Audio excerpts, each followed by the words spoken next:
Hello friends, जनता पूछती है कि इस खास शो में आपका वेलकम है।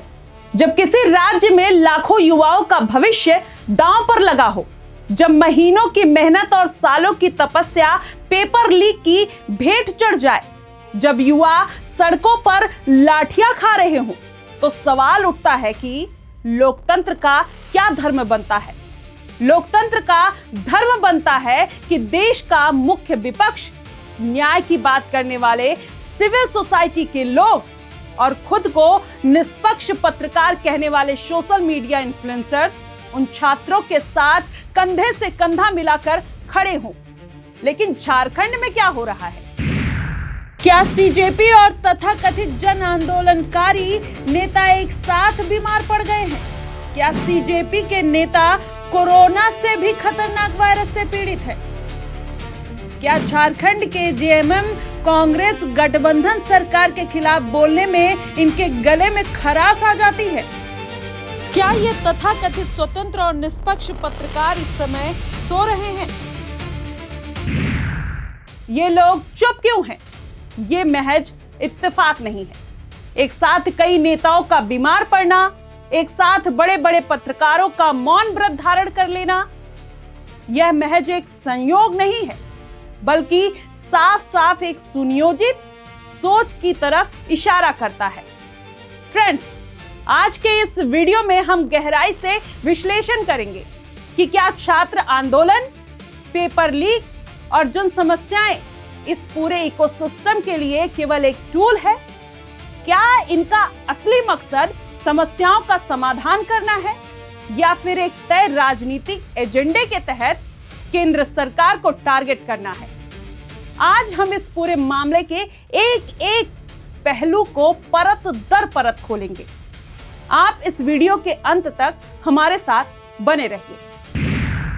तो शुरुआत करते हैं उन नेताओं और सामाजिक कार्यकर्ताओं से जो बात बात पर सड़कों पर उतरने का दावा करते हैं। जब मामला उत्तर प्रदेश, मध्य प्रदेश, बिहार या किसी बीजेपी या एनडीए शासित राज्य का होता है, तो ये नेता अगले ही दिन विरोध प्रदर्शन में सबसे आगे नजर आते हैं।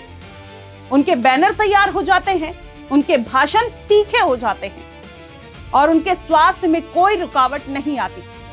लेकिन जैसे ही विरोध का केंद्र कोई गैर भाजपा शासित राज्य बनता है, विशेषकर झारखंड, जहां जेएमएम और कांग्रेस की गठबंधन सरकार है, वहां अचानक एक अजीबोगरीब ट्रेंड देखने को मिलता है, जिसमें चयनात्मक विरोध यानी सिलेक्टिव प्रोटेस्ट।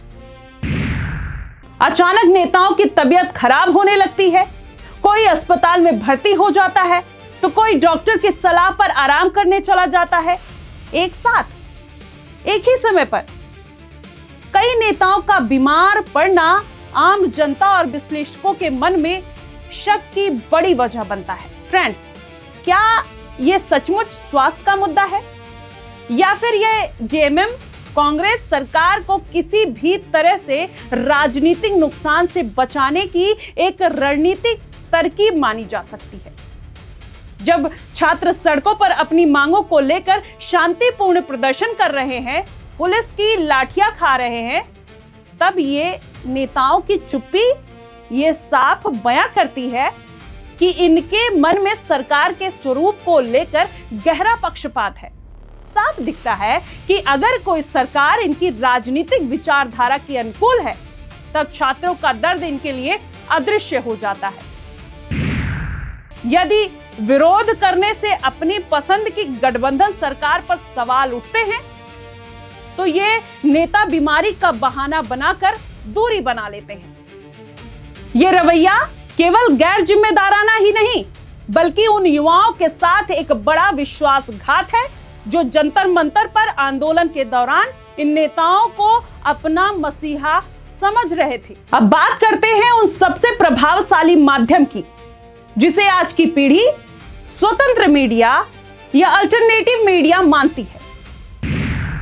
ध्रुव राठी, रवीश कुमार, अभिसार शर्मा और द वायर जैसे न्यूज पोर्टल, ये वो नाम हैं जो हर दूसरे दिन वीडियो बनाकर देश को लोकतंत्र के खतरे में होने की चेतावनी देते हैं। जब भी बीजेपी शासित राज्यों में परीक्षा प्रणाली में गड़बड़ी या पेपर लीक की खबरें आती है तो इन चैनलों पर आपातकालीन थंबनेल के साथ साथ विश्लेषणात्मक वीडियो की बाढ़ आ जाती है। लेकिन जब झारखंड में परीक्षा व्यवस्था चरमरा जाती है, जब युवाओं का भविष्य अंधकार में लटक जाता है और जब छात्र न्याय की भीख मांगते हैं, तब इन डिजिटल दिग्गजों के चैनल पर एक अजीब सा सन्नाटा छा जाता है। सवाल बहुत सीधा है, क्या झारखंड के छात्रों का पसीना यूपी, बिहार या एमपी के छात्रों के पसीने से कम कीमती है? क्या झारखंड में हुआ पेपर लीक या प्रशासनिक नाकामी नेशनल न्यूज बनने के लायक नहीं है? ये चुप्पी कोई साधारण अनदेखी नहीं है, यह इस बात का सीधा प्रमाण है कि यह पूरा माध्यम एक संगठित इकोसिस्टम का हिस्सा बन चुका है। इस इकोसिस्टम का नियम बहुत स्पष्ट है। मुद्दा क्या है, इससे फर्क नहीं पड़ता। मुद्दा किस राज्य में है और वहां किसकी सरकार है, इससे फर्क पड़ता है। जब मुद्दा किसी गैर भाजपा राज्य का होता है तो इकोसिस्टम अपनी आंखें मूंद लेता है, और जब मुद्दा केंद्र सरकार या बीजेपी शासित राज्य से जुड़ा होता है तो उसी मुद्दे को अंतरराष्ट्रीय मंचों तक उछालने में कोई कसर नहीं छोड़ी जाती। इसे निष्पक्ष पत्रकारिता नहीं, बल्कि चयनात्मक सक्रियता, सिलेक्टिव एक्टिविज्म और एजेंडा आधारित नैरेटिव बिल्डिंग कहा जाता है। जब हम इस इकोसिस्टम की गहराई में जाते हैं तो कई विश्लेषक एक बड़े और अधिक खतरनाक पहलू की तरफ इशारा करते हैं, वो है डीप स्टेट और बाहरी प्रभाव। डीप स्टेट का सीधा मतलब यही होता है, एक ऐसा अदृश्य राजनीतिक या संस्थागत तंत्र जो चुने हुए जनप्रतिनिधियों से अलग रहकर देश की नीतियों, जनमानस और सरकार को प्रभावित या अस्थिर करने की ताकत रखता हो। क्या भारत में काम कर रहा यह इकोसिस्टम किसी विदेशी या आंतरिक डीप स्टेट के इशारों पर काम कर रहा है? इस सवाल को खारिज करने से पहले हमें इसके पैटर्न को समझना होगा। पहला, सरकार को अस्थिर करने वाले का जो प्रयास है वो भारत की आर्थिक और रणनीतिक प्रगति के इस दौर में केंद्र की मजबूत सरकार को आंतरिक रूप से घेरना कई वैश्विक और आंतरिक ताकतों के हित में हो सकता है। और दूसरा, नैरेटिव का निर्माण।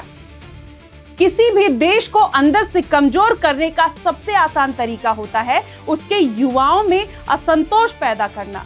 तीसरा, मुद्दों का राजनीतिकरण और उसका इस्तेमाल। यही उद्देश्य वास्तव में पेपर लीक को खत्म करना या परीक्षा प्रणाली को सुधारना होता है। तो ये आंदोलन देश के हर कोने, हर सरकार के खिलाफ समान रूप से चलाया जाता है। लेकिन जब एजेंडा केवल एक विशिष्ट सरकार यानी केंद्र की मोदी सरकार को गिराना या कमजोर करना हो तो रणनीति बदल जाती है। यह संभावना और गहरी हो जाती है कि जब यह पूरा नेटवर्क सिर्फ स्वतंत्र विचारकों का समूह नहीं बल्कि एक ऐसा तंत्र है जिसे आंतरिक और बाहरी ताकतों से वैचारिक, रणनीतिक और कभी-कभी वित्तीय समर्थन मिलता है। इनका अंतिम उद्देश्य किसी भी कीमत पर भारत की वर्तमान केंद्रीय सत्ता को उखाड़ फेंकना और एक ऐसी सरकार को स्थापित करना होता है जो उसके एजेंडे के अनुकूल हो। अब आते हैं इस पूरे घटनाक्रम के सबसे दर्दनाक पहलू पर। इस पूरी बिसात में सबसे बड़ा नुकसान किसका हो रहा है? जवाब है आम छात्र, युवा और उसके परिवार का। एक छात्र जो दिन रात एक करके अपने माता पिता की गाढ़ी कमाई लगाकर प्रतियोगी परीक्षाओं की तैयारी करता है, उसके लिए परीक्षा प्रणाली का सही होना जीवन और मरण का प्रश्न होता है। जब पेपर लीक होता है या परीक्षा रद्द होती है तो सिर्फ एक परीक्षा रद्द नहीं होती बल्कि लाखों परिवारों के सपने टूटते हैं। लेकिन सवाल यह है कि इस इकोसिस्टम के लिए ये छात्र क्या हैं? कड़वा सच ये है कि इस इकोसिस्टम के लिए परीक्षा व्यवस्था, रोजगार, पेपर लीक और प्रशासनिक नाकामी जैसे गंभीर मुद्दे किसी अस्थायी समाधान के लिए नहीं उठाए जाते। ये मुद्दे इनके लिए सिर्फ एक राजनीतिक टूल है। जब तक यह टूल केंद्र सरकार या बीजेपी को निशाना बनाने में काम आता है, तब तक ये खूब चमकाया जाता है।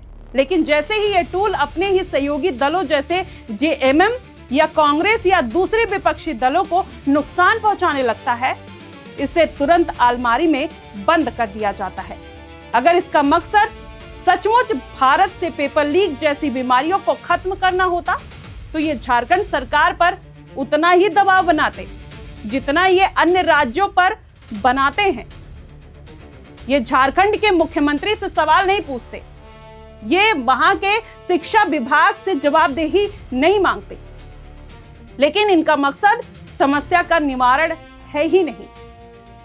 इनका एकमात्र मकसद है सत्ता परिवर्तन।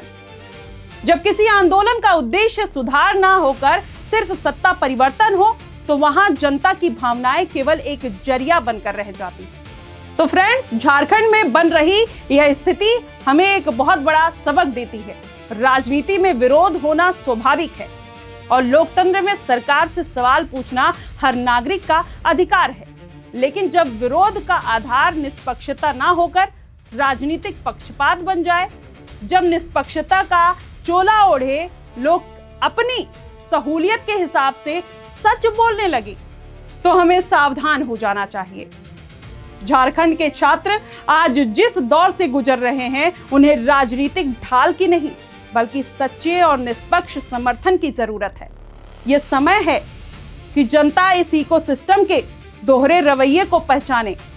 जनता को यह समझना होगा कि कौन सच में छात्रों के अधिकार के लिए लड़ रहा है और कौन छात्रों के कंधे पर बंदूक रखकर अपनी राजनीतिक रोटी सेक रहा है।